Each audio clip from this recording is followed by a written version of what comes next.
साथियों, एक तरफ ये आम आदमी पार्टी, बीजेपी, कांग्रेस आपको मुफ्त में राशन देती है, जिसके तहत आपके बच्चों को गुलाम यानी नालायक बनाने का काम करती है। अगर मेरा बच्चा पढ़ेगा नहीं, लिखेगा नहीं, कमा नहीं पाएगा और इनकी सब्सिडियों पे जिएगा तो वो नाकाबिल ही बनेगा। ये हमारे समाज को नाकाबिल बनाने की कोशिश कर रहे हैं ताकि हमारे समाज के बच्चे जिंदगी भर इनके सामने हाथ फैलाते रहें। परंतु साथियों, आदरणीय बहन कुमारी मायावती जी ये होने नहीं देंगी, ये होने नहीं देंगी। वो हमारे समाज को पढ़ा लिखा कर, रोजगार देकर, अपने पैरों पर खड़ा कर एक इज्जतदार जिंदगी देने का काम करेंगी।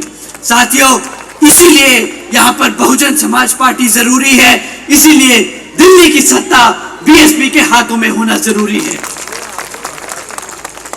साथियों, इन्हीं कुछ जरूरी बातों के साथ ही अब मैं आप लोगों से, मैं खासकर आदरणीय बहन कुमारी मायावती जी की तरफ से ये विशेष अपील करता हूं कि इस विधानसभा आम चुनाव में आप सभी लोग हर मोर्चे पे सावधान रहिएगा। आपका वोट बहुत कीमती है, आपका वोट कोई खरीद ना पाए, आपका वोट कोई लूट ना पाए, आपके वोट कहीं पड़ने से रह ना जाए। साथियों, जाति, बिरादरी, धन, बल, मंदिर, मस्जिद या किसी भी भावना आदि के नाम पर कोई स्वार्थी आपके वोट का दुरुपयोग ना कर ले। साथियों, क्योंकि देश के हर महिला, पुरुष व युवा को वोट का अधिकार यहाँ परम पूज्य बाबा साहब डॉक्टर भीमराव अंबेडकर जी की अति महत्वपूर्ण देन है। साथियों, कमर कसने का समय आ चुका है, सत्ता छीनने का समय आ चुका है, आपको शासक बनने का समय आ चुका है। जय भीम, जय भारत। बीजेपी और कांग्रेस भी मैदान में है, परंतु आप इनके झूठे वादों से सावधान रहिएगा। बीजेपी और कांग्रेस दोनों की सरकारें कई राज्यों में चल रही हैं और अगर आप इनसे इनका काम पूछेंगे तो दोनों ही पार्टियों के पास आपको बताने के लिए एक भी काम नहीं होगा। ये आपको बताएंगे तो क्या बताएंगे कि हमसे मुफ्त में राशन ले लो, हमसे मुफ्त में बिजली ले लो, हमसे मुफ्त में सहयोग ले लो, पर कभी भी ये आपको मुफ्त में शिक्षा नहीं देंगे, कभी भी आपके बच्चों को रोजगार नहीं देंगे। केंद्र की भाजपा की सरकार में यहाँ तक कि केंद्र की भाजपा की सरकार को भी जे कॉलोनी की चुनाव के दौरान ही याद आई। पिछले 5 साल से कहां थे ये जे कॉलोनी के लोगों के लिए फ्लैट। अभी 2 दिन पहले आदरणीय प्रधानमंत्री जी जे कॉलोनी के सभी लोगों को फ्लैट की चाबियां दे रहे हैं। 5 साल से कहां थे आदरणीय प्रधानमंत्री जी? क्यों हमारी जनता पिछले 11 साल से झुग्गी झोपड़ियों में नहीं रह रही? तब नहीं दिखे ये लोग, तब प्रधानमंत्री जी को नहीं दिखे कि हमारे लोग कैसे झुग्गी झोपड़ियों में अपना दिन काट रहे हैं। आज जब चुनाव सर पर है तो इन्हें हमारे समाज की याद आ रही है, तब इन्हें जे कॉलोनियां दिख रही हैं, तब इन्हें दिख रहा है कि हमारा समाज कैसे झुग्गी झोपड़ियों में रह रहा है तो इन्हें फ्लैट दे दिए जाए। साथियों, ये खुलेआम रिश्वत देने का काम कर रहे हैं। ऐसे लोगों के बातों में, ऐसे झूठे वादों में आप लोग मत फंसना। केजरीवाल जी ने यह भी वादा किया था कि मैं दिल्ली को वायर फ्री कर दूंगा। इन्होंने यह भी वादा किया था कि मैं यमुना नदी साफ कर दूंगा और आप सबके साथ 5 साल बाद यमुना में डुबकी लगाने जाऊंगा। अगर आज इनको हम यमुना में खड़ा कर देना तो ये बाहर नहीं निकलेंगे। इतनी जहरीली कर दी इन्होंने ये हमारी यमुना। और यमुना के नाम पर कितना पैसा हर साल बजट में डालते हैं, उस पैसे का क्या हिसाब किताब है, आज इन्हें जवाब देना होगा। इस बारी इलेक्शन में इन्हें जवाब देना होगा कि इन्होंने कितना पैसा यमुना नदी में साफ करने में लगाया है। साथियों, इन्होंने बहुत पैसा उठाया यमुना साफ करने के लिए, सिंगापुर बनाने के लिए, पक्की सड़कें देने के लिए, हमारे बच्चों की एजुकेशन सिस्टम को सुधारने के लिए, परंतु आज भी एक भी क्षेत्र में इनके पास एक काम नहीं है बताने को। वैसे तो ये कहते हैं, बड़े गर्व से कहते हैं, अरे भाई मैं सीए हूं, मुझे पता है हिसाब किताब कैसे रखा जाता है, मैं आईआरएस से निकल के आया हूं, मुझे रेवेन्यू जनरेट करना आता है। तो आज मैं केजरीवाल जी से पूछना चाहता हूं कि आज दिल्ली 31 साल में पहली बार क्यों घाटे में चल रही है? इनके रहते क्यों सरकार घाटे में आई? साथियों, ये सिर्फ नाम के सीए और आईआरएस ऑफिसर रहे हैं, इनके बस की नहीं है दिल्ली चलाना। 31 साल तक दिल्ली सरप्लस में रही और इनकी सत्ता रहते हुए आज सरकार घाटे में चल रही है। अगर आप इनसे इस पे सवाल करेंगे तो पलट के ये इसको भी बोल देंगे कि भाई ये तो एलजी की गलती है, इसलिए दिल्ली सरकार घाटे में चल रही है। आपने 200 यूनिट जो बिजली मुफ्त में ली, उसके एवज में आपने क्या कीमत चुकाई, आज आप समझ लीजिए साथियों। आपने शिक्षा गवाई, आपने साफ पानी गवाया, आपने साफ हवा गवाई, आपने अपनी नौकरियां गवाई और आपने अपनी यमुना नदी गवाई। साथियों, ना मिल पाया हमारे समाज को कोई एससी या ओबीसी का कोई महत्वपूर्ण नेता इस सरकार से। आपने ये सब गवाया है। मिला तो सिर्फ आपको एक भ्रष्ट सरकार मिली, आपको सिर्फ एक भ्रष्ट सरकार जिसके सारे नेता इवन मुख्यमंत्री तक जेल के पीछे होके चक्कर लगा के आ चुके हैं। यही मिला हमें पिछले 11 सालों में, एक भ्रष्ट सरकार जिनके सारे नेता एक बार जेल के चक्कर तो हवालात खाई आए। और जब ये लोग जेल में थे तब इनके पास मौका था हमारे एससी या ओबीसी समाज में से किसी को उप मुख्यमंत्री और मुख्यमंत्री बनाने का, परंतु जब दोनों डिप्टी चीफ मिनिस्टर और चीफ मिनिस्टर जेल गए तो ये अपने आप को जो बड़ा बाबा साहब का समर्थक बताते हैं, आदर्श मानते हैं जिन्हें, तो उन्हें क्यों नहीं हमारे एससी या ओबीसी समाज से सीएम बनाया। आप सबको इस सवाल का जवाब मांगना होगा साथियों। जब इनके पास मौका था तो क्या इनके पास एक भी ऐसा एमएलए नहीं था जो एससी समाज से या ओबीसी समाज से जिसको वो सीएम बना सकते थे? इनके पास कई मौके रहे साथियों, इन्होंने एक बार भी हमारे समाज को वो सम्मान नहीं दिया जिस सम्मान के एवज में ये सत्ता में आए। साथियों, सच तो ये है कि इनसे बड़ा दलित और पिछड़े समाज का विरोधी कोई नहीं।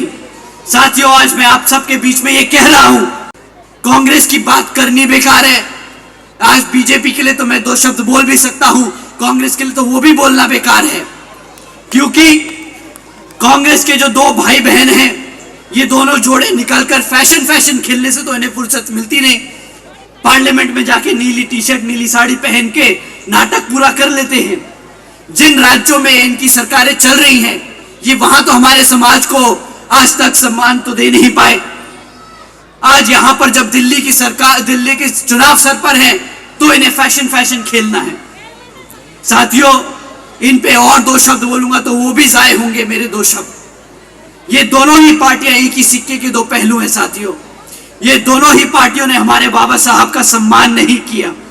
कांग्रेस ने केंद्र में रहते हुए कभी हमारे बाबा साहब को सम्मान नहीं दिया और बीजेपी ने पूरे देश में आग लगा दी थी। ये आप सब जानते हैं कि बीजेपी ने पूरे देश में आग लगा दी थी जब आदरणीय बहन कुमारी मायावती जी और मान्यवर साहब श्री कांशीराम जी के संघर्षों से बीएसपी ने बाबा साहब को भारत रत्न दिलाया था। आप सब जानते हैं साथियों। मैं आप लोगों के बीच में ये इसलिए कह रहा हूं क्योंकि मैं जानता हूं कि ना हमारा समाज ये भूला है और ना हमारा समाज ये कभी आप सबको भूलने देगा कि इन लोगों ने हमारे बाबा साहब को कभी आत्म सम्मान नहीं दिया।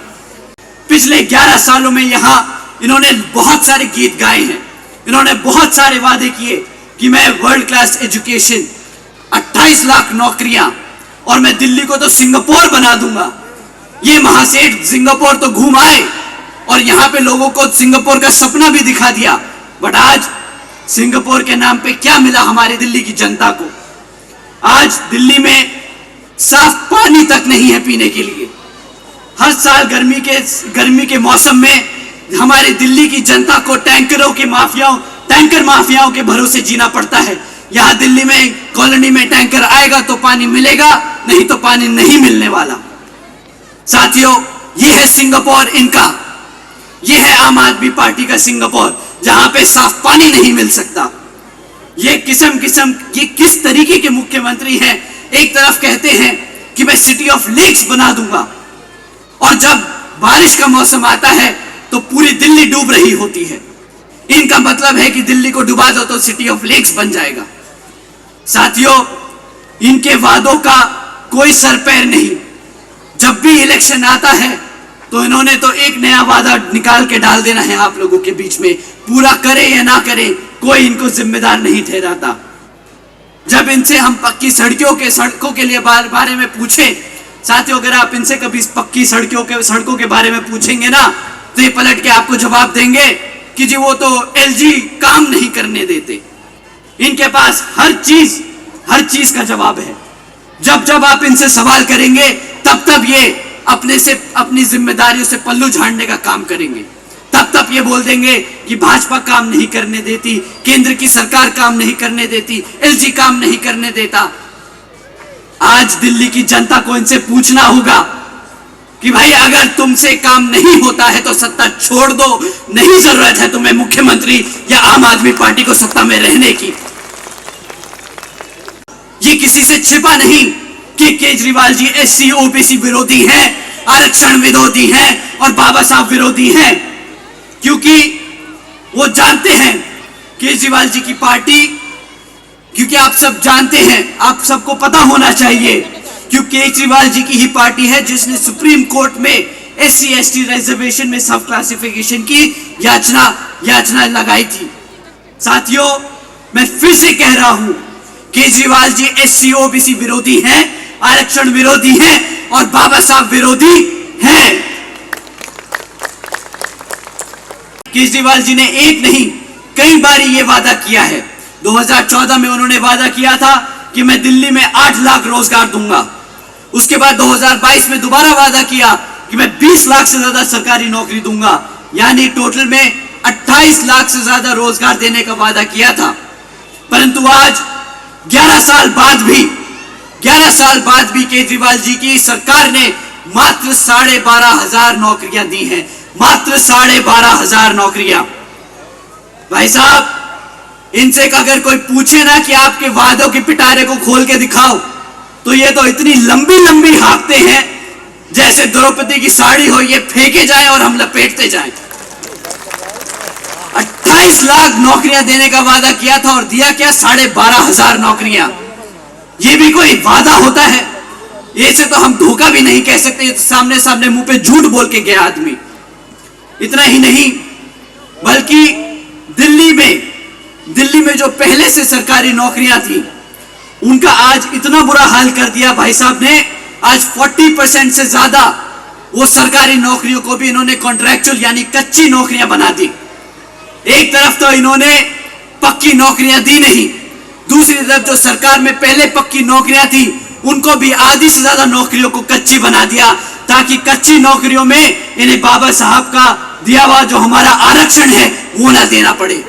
साथियों ने कदम कदम पर हमारे बाबा साहब का दिया हुआ आरक्षण छीनने का काम किया है, चाहे हमारे बच्चों की वो शिक्षा हो, चाहे वो हमारे युवा साथियों के लिए रोजगार हो।